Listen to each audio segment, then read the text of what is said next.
when you look at Galileo and he is proposing the heliocentric model of the solar system and all the trial and stuff, you don't take everything he said, right?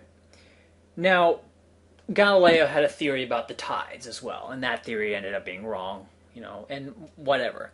And there's also his orbits were wrong. Apparently, Johann Kepler got the orbits better before Galileo and so you can find certain errors and stuff on the scientific grounds of what Galileo said.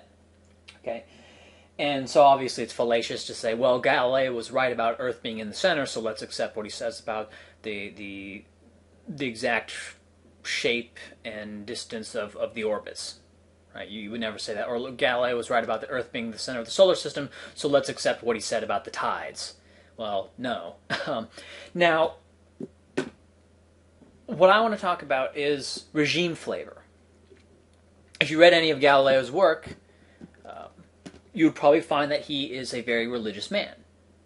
And he would include references here and there, probably sprinkled throughout the work, about God and God's plan and how God designed the solar system, and how this evidence shows that God did, design the universe in this way, right?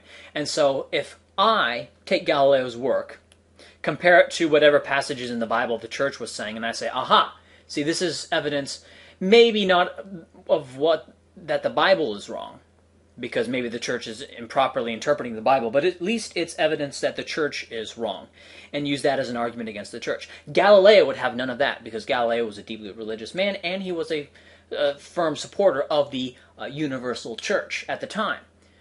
So Galileo did not reject God, nor did he reject the Catholic Church. So if you were to use Galileo's work as an argument against the Catholic Church, well, Galileo might say, I never intended for my work to be used this way. But of course it is an argument against the Catholic Church. And Galileo supporting the Catholic Church, at least in principle, that's regime flavor. Okay? Regime flavor. That's not the sign. Okay, Galileo says, okay, this is how we can know based on the movement of this heavenly body that the Earth is not the center of the solar system, or the center of the universe, or whatever it is he thought. And then he talks about, and this is evidence of God's divine plan and all this. Okay, talking about God's divine plan or seeing God's hand in the universe, okay, that's not science. Right? You've got to learn to identify the science and identify the regime flavor. So you need to identify the regime flavor and, discount it. Right? You can read Galileo and find some interesting stuff in there, okay? But recognize there's a difference between science and regime flavor. I believe there's similar stuff you can do with Isaac Newton and his views on alchemy, okay? And his trying to make the Philosopher's Stone. Or, and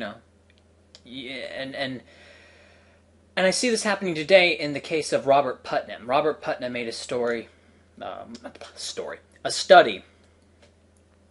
talking about how people who live in diverse neighborhoods are unhappier. And Robert Putnam did a whole lot of controls for it, and he found a statistically significant, and according to him, independent effect of racial diversity in an area, and a bad effect.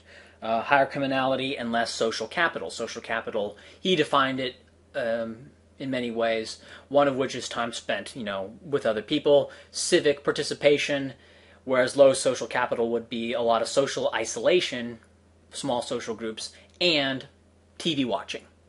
Okay. So Robert Putnam found that. And even after he did a whole bunch of controls. Now, I have a suspicion that he also did many spurious controls, meaning that, in a racially diverse area, you'd have lower educational attainment. And so then he would control for the educational attainment. Well, in doing so, you're also controlling for diversity, because diversity is controlled for that. So that would be a spurious control. Anyway, even after doing all sorts of controls, I'm just speculating that he made spurious controls. I don't know for a fact that he did. But whatever the case may be, Putnam doesn't reject internationalism, or I should say multiracialism. He doesn't. He supports multiracialism, and he supports the idea of a multiracial democratic state in spite of what his data says. Okay. Similarly, Galileo supported the Catholic Church in spite of data that the Catholic Church was wrong about a pretty big thing. So if you take Galileo's data, use that to indict the Catholic Church, well, the fact that Galileo personally likes the Catholic Church means nothing. Similarly, you take Putnam's data as an indictment against multiracialism. Well, the fact that Putnam likes multiracialism means nothing. Well, good for him. Whoop-de-doo. So he has some regime flavor, but that's not the science. You could see a similar thing with Lysenkoism and epigenetic effects. Now, epigenetic effects are a real thing, and I believe that Lysenko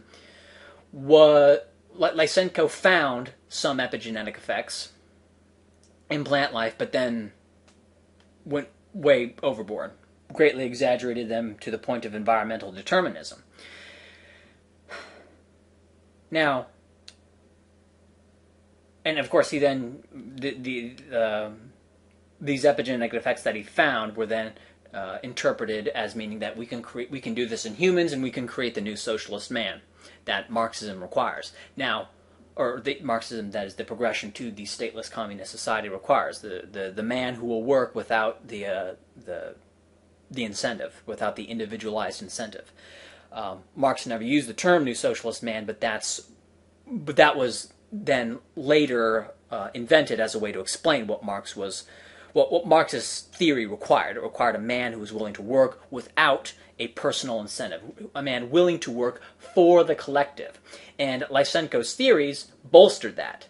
And so Lysenko's theories were then used to argue for the possibility of the new socialist man given the right conditioning. You condition him right and we'll get the new socialist man, and then we'll go on to stateless communism.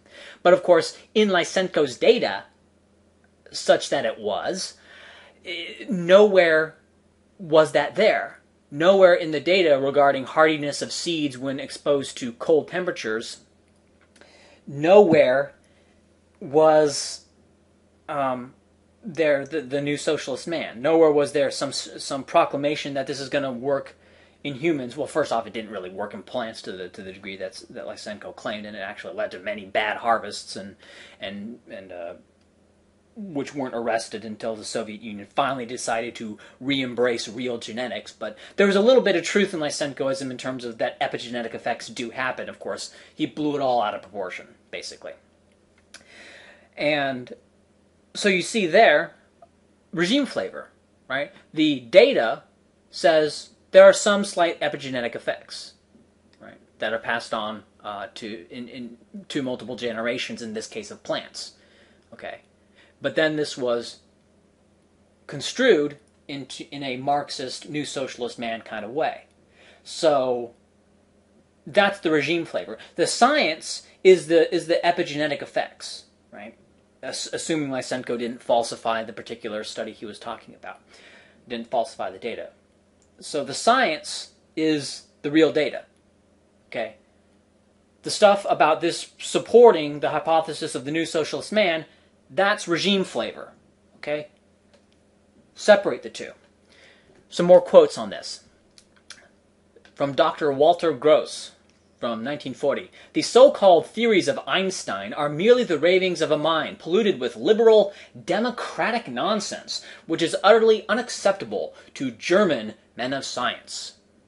Then we have from the Astronomical Journal of the Soviet Union that said, quote, "The theory of a relativistic universe is the hostile work of the agents of fascism. It is the revolting propaganda of a moribund counter-revolutionary ideology." Right? Now that's obviously regime flavor. Like if you're reading the Astronomical Journal of the Soviet Union, you know, you'll read some of the science, and then they'll have little things like this sprinkled in there, and you'll just, it'll go in one ear, out the other. It's noise, basically. It's noise. Similar to how Robert Putnam's saying, don't use my data to promote racial separatism. right? That's just noise. That's just his regime flavor noise that he is trying to support a democratic, multiracial state, right? That's regime flavor. It's noise. Now, I'm also looking at another thing. In fact, I actually took this example in this book, and I'll just quote straight from my book. It says, quote, "In the paper, Does Labor Diversity Affect Firm Productivity?" by Piero Paroda, Dario Pazzoli, and Mariola Pitlikova, it was found that while ethnic diversity in firms in Denmark correlated with firm productivity at negative 0.06, racial diversity correlated with productivity at negative 0.25, meaning there was a negative correlation of 25% between racial diversity and productivity. Now that's coming from their data, but then they go on to spin an alternative hypothesis. And here's what they say, quote, "On the contrary, diversity in demographics and ethnicity bring neither no or negative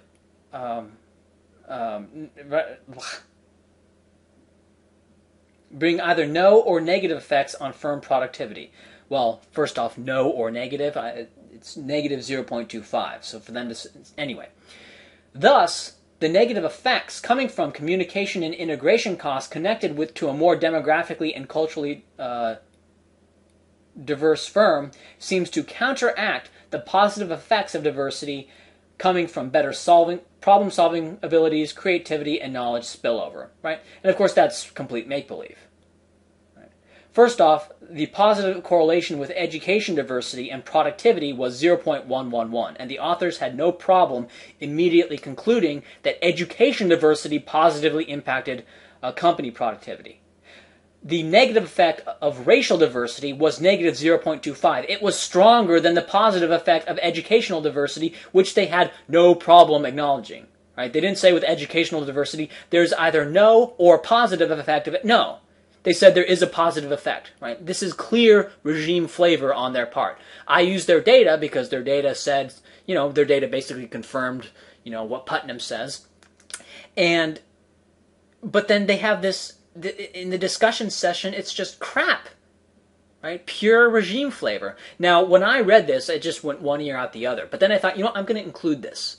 I'm going to include this because there are some people to whom this does not go in one ear and out the other. There are those people to whom this is like real to them, right? Where Robert Putnam's bullshitting about how to use his data is like a real argument to them, right? And these are the same kinds of people who would support the Catholic Church on Galileo's word. Okay, you saw a similar thing with the Minnesota Transracial Adoption Study and Sandra Scarr, twisting the results to say, okay, I'll just say it right here. The Minnesota Transracial Adoption Study was designed, and I'm just going to give some of my interpretation here. I believe it was designed specifically to prove that if environment is controlled for, racial differences and randomized samples will go away, or roughly go away. Now, there were some slight differences in the socioeconomic status of the adopting parents, but they weren't anywhere close to what exists in the general population, in the socioeconomic differences between blacks and whites in the general population. So even if they're not precisely the same, there was still a massive narrowing. So something like 80% of the variance was taken out. So now the blacks in the study are only about 20% behind in terms of the socioeconomic status that exists in the population generally. And what was found was no narrowing. That there was no, right? The gap was, I think the gap was even higher. I think it was like 16, or may have been 14. Anyway, it was.